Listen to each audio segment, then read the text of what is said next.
Assalamualaikum warahmatullahi wabarakatuh. Perkenalkan, kami dari kelompok 3 dan kami akan menjelaskan mengenai siklus nitrogen. Pertama-tama, saya akan memperkenalkan kelompok kami terlebih dahulu. Yang pertama ada saya, Zafira Fatariska, lalu yang kedua ada Mutiara Sinta, Dania Jian Pasha, Sakina Syafarindani, Amanda Felicia Akbar, Fadli Zelikrom, dan Muhammad Ali Nurus. Pada presentasi kali ini, kami akan menjelaskan mengenai 3 topik, yaitu yang pertama mengenai definisi, fungsi, dan yang terakhir mengenai proses dari siklus nitrogen.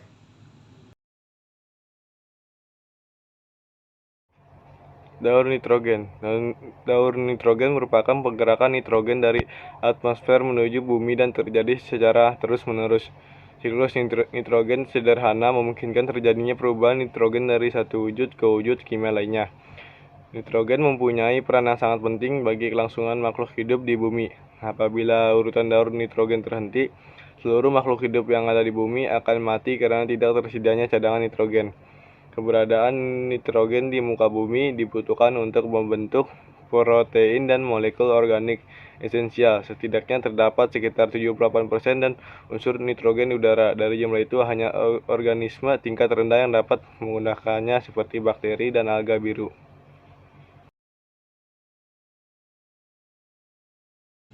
Meski tersebar luas dalam atmosfer, nitrogen tak dapat digunakan secara langsung oleh beberapa makhluk hidup. Itulah sebabnya nitrogen harus melalui sejumlah tahapan agar manfaatnya dapat dioptimalkan untuk keseimbangan ekosistem maupun keberlangsungan hidup makhluk di bumi. Yang pertama, nitrogen berfungsi untuk membantu tanaman menyerap nitrogen melalui proses fiksasi, sehingga pertumbuhannya menjadi optimal. Lalu yang kedua, membantu penguraian bahan organik menjadi sebuah energi dan menghasilkan amonia serta senyawa dasar lain sebagai produk cadangan melalui proses amonifikasi. Baik, selanjutnya, yang pertama ada fiksasi. Proses fiksasi ini mengubah nitrogen yang terdapat di udara menjadi amonia. Mikroorganisme yang membantu proses fiksasi, yaitu diazotrof. Biasanya bakteri ini mempunyai enzim nitrogen yang dapat menggabungkan nitrogen dengan hidrogen. Bakteri ini bersimbiosis dengan tanaman kacang-kacangan atau hidup bebas, sehingga dapat memperbaiki nitrogen menjadi nitrogen organik.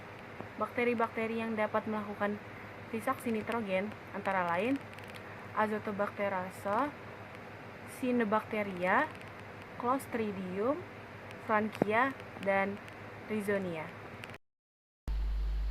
Lalu yang kedua adalah nitrifikasi. Tahapan nitrifikasi merupakan konversi amonium menjadi nitrat.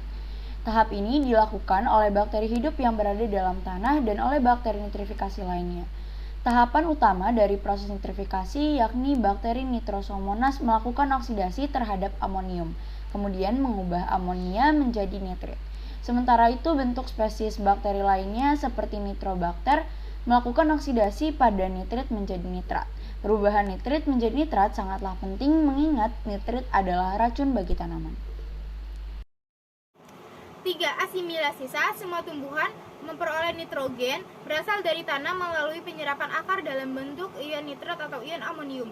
Perubahan ion nitrit baru kemudian menjadi ion amonium berfungsi untuk menyerap nitrat. Kemudian ion amonium ini dimasukkan ke dalam asam nukleat, asam amino, dan klorofil. Pada beberapa tumbuhan yang bersimbiosis dengan rhizobia, nitrogen tersebut diasimilasi secara langsung menjadi ion amonium di bagian nodul atau bagian bintil akar.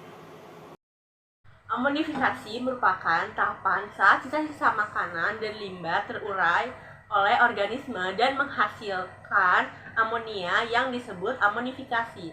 Nah, organisme yang ada di dalam tanah tadi akan mengurai bahan organik yang telah mati agar bisa dijadikan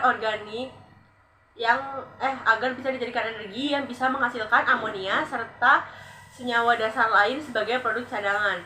Amonia dalam tanah tadi akan bertahan dengan wujud ion amonium.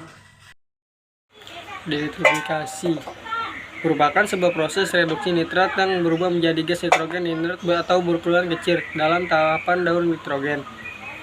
Denitrifikasi ini dilakukan oleh bakteri seperti Clostridium pseudomonas dalam kondisi anaerobik atau tanpa bantuan oksigen.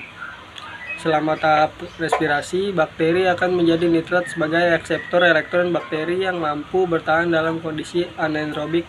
Ini adalah bakteri dengan jenis anaerob fakultatif.